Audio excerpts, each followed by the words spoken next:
Today on American Outlaw, I am going to go in the world's fastest helicopter, chasing the world's fastest boats with X Insurance in Michigan City.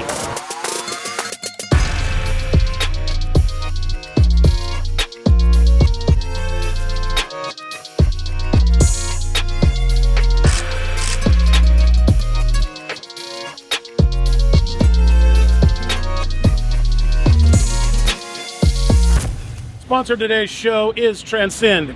Look, Transcend has done wonders. I think I'm down like 45 pounds now. I can feel the difference in the peptides. They just do this custom-made plan for you. Go to the link below, call them. It's free consultation.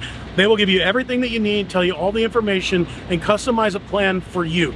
So guys, thank you to Transcend. Go to the link below. I assume you guys are going to want to know this because this is what I want to know. How fast will this thing go? With our current engine package, you could see speeds above birds of 160. 160. How easy is it to lose control at 160 out there on the water? It can get scary pretty quick. And you are the crew chief, but is it a crew chief is like on airplanes the same kind of thing? My main job is to oversee all the maintenance, and while we're at the races, to make sure the crew's one, satisfied with everything, doing their jobs, making sure they're checking stuff, making sure we're going over everything motor-wise, and basically taking care of them so Britt and Bill that are in the cockpit can do their job. All right, so how much does a boat like this cost? So typically it's not off the shelf. You can't just go buy it. You can't just go do this. You can buy the parts, you can buy the components, but at the end of the day, you still need to put that boat together, and you're usually around $2.5 million. So basically on the inside here, we have an array of dashes all across the top. We also have rear view cameras so the guys can see behind you. There's tons of data that they're looking at, trim, rudder position sensors, you know, just to make sure they're absolutely getting the max performance out of the boat. So there's two people inside the boat. There's not very much room in there. There's clearly the driver. What does this guy do? You want to go fast? That's his job. So are they talking back and forth as they're doing it? Britt and Bill are really in sync, so they don't talk a lot. If it flips over, what do the guys have to do? If the boat flips over, you'll be actually going out the bottom, which is that escape hatch right there. Okay. And you'll be coming out at the bottom of the boat. So the boys will be upside down. They have to get out of their harness. We have onboard air, basically regulator in, and open the hatch, push it out, and they're on top of the bottom of the boat. We are watching the speedboats, or I don't even know, the Formula One boats, like NASCAR on the water. And I got to watch them from the shore now, and they're just loud and they're crazy. But like the track is so far that you have to watch, you know, like get to see them for a minute and then you're watching them on TV. So Rick said, get in the chopper. So we came here to get in the X Insurance chopper, and we're gonna go fly. And do you think we could talk him into landing on one? But we're gonna go see how close we can get and be a part of the action, so stay tuned.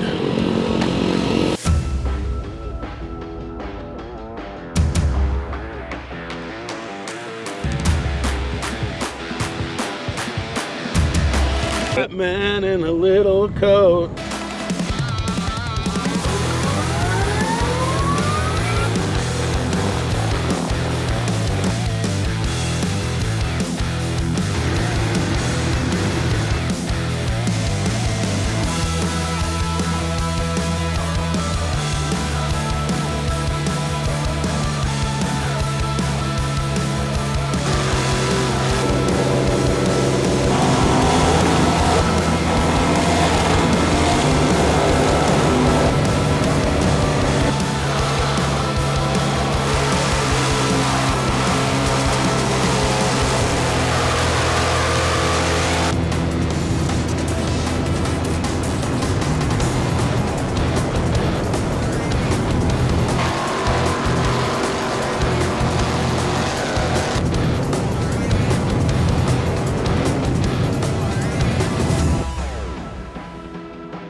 Rick and I just got done chasing the boats. It's been pretty awesome. Thanks, Rick. I appreciate that.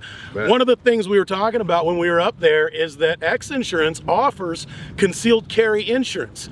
And so Rick decided to look at all the other policies and say, hey, there's some issues here. And so, like with USCCA and what are some of the other?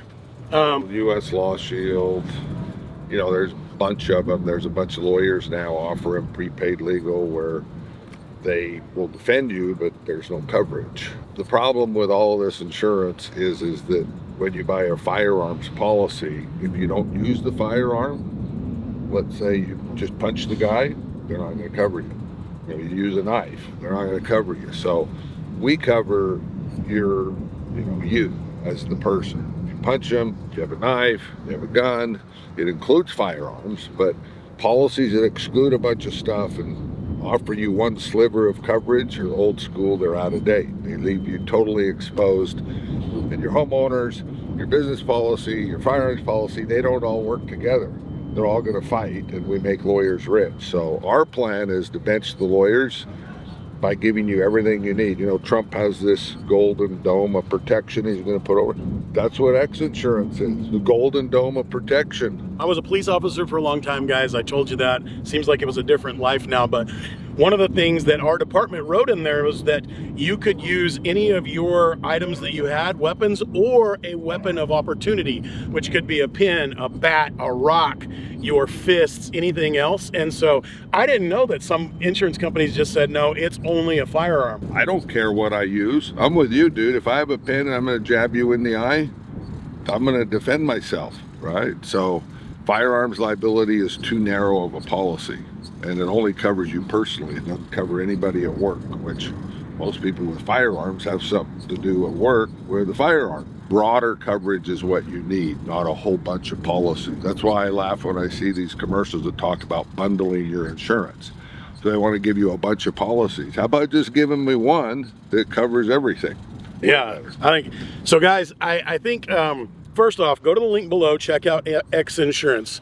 If you go back and just study some self-defense shootings, okay, George Zimmerman or Kyle Rittenhouse, both of those guys got off, but look how much the legal fees cost. Look how much turmoil that those guys went through. Even though what they did was righteous and it worked and they got off and the law worked for them, the legal system, like, I promise both of those guys would come back and say, I wish that didn't happen. But I think you got to do your research. You've got to study who you're working with, and I think X Insurance is a pretty great partner to have. So go do your own research and look at this link below. I have the driver, Britt Lilly. Britt, thanks for coming on the channel. Absolutely, thank you. I just have some like beginner questions. First, what is the boat's called? What is the race called? Like, Okay, so this is the X Insurance Michigan City Grand Prix. We race in the Pro Class 1. how many boats race inside of your, like, in your class at one time? Up to 12 boats in Class 1. There's a cutoff going after that. The boats are so big, it's hard to get that many on the course at one time. The course is just about 6 miles long. We have like 2.5 mile straightaways.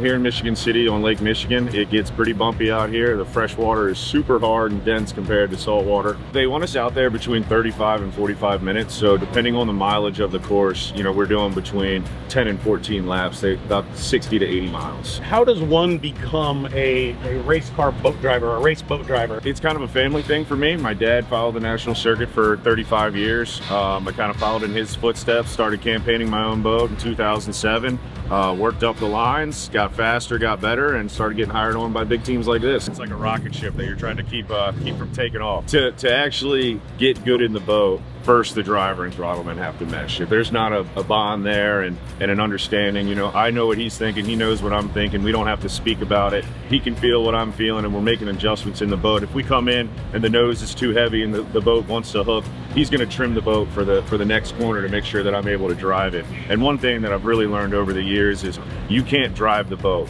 You drive the boat for what it wants. If you try to force it to do something, you're gonna end up upside down. A 47-foot of boat and 4-foot of cockpit, so you're in a tight little bubble.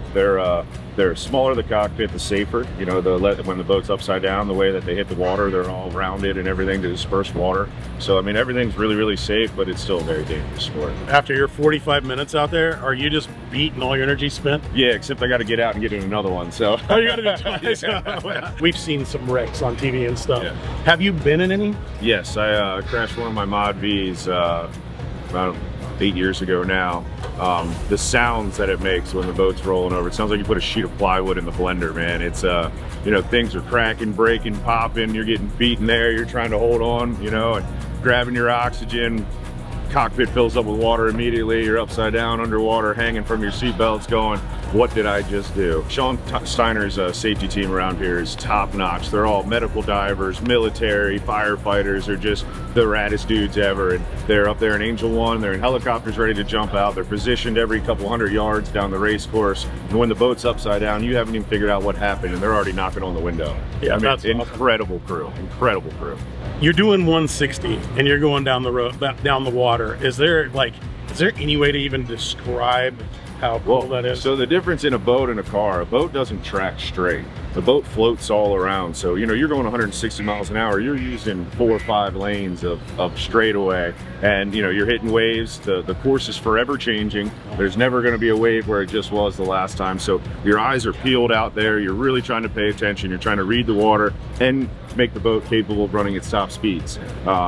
The rougher it is, the slower you have to go. The boat won't hit. You can break the boat, you can break the equipment, you can flip the boat. So there's a lot of things to take in as you're trying to run down the course and get the boat to a top speed that is capable in the water. When I was on the helicopter, we first started going and you guys were all kind of parked, and then you guys kind of started going and I was thinking, dang, these aren't that fast when you're in a helicopter. Yeah. And then all of a sudden, boom, we go, and I'm like, wow.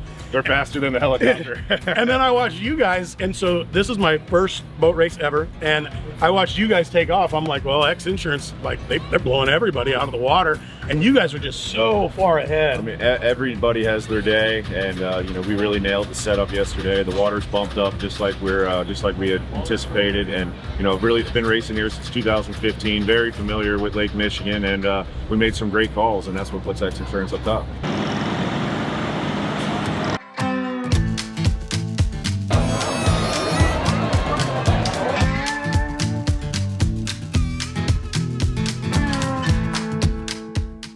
You can see Michigan City, Indiana.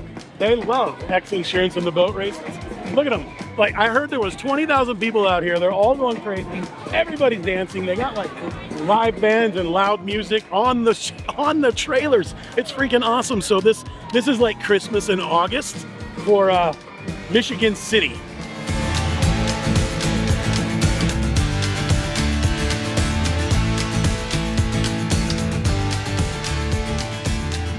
Michigan City, Indiana is an interesting place. The town is actually pretty cool. It's like that small town vibe. The whole town comes out, parties with you all night. The speedboats are incredible. They're loud, they're fast, they're powerful, and X Insurance is amazing. The helicopter ride was amazing. This sport is cool. It's kind of like a family sport. You're out here, they have all the kids, like the whole family's coming around hanging out, and everybody's good to you. This has just been a really cool once-in-a-lifetime experience. Not all of the time do you get experiences like this, so whether you're a boat racing fan, a motorcycle racing fan, or maybe you're none of them, just to be able to have an experience like this, which I'm glad I got to take you guys through, is pretty incredible. So I appreciate you watching. Stay tuned, like, subscribe, hit the bell notifications.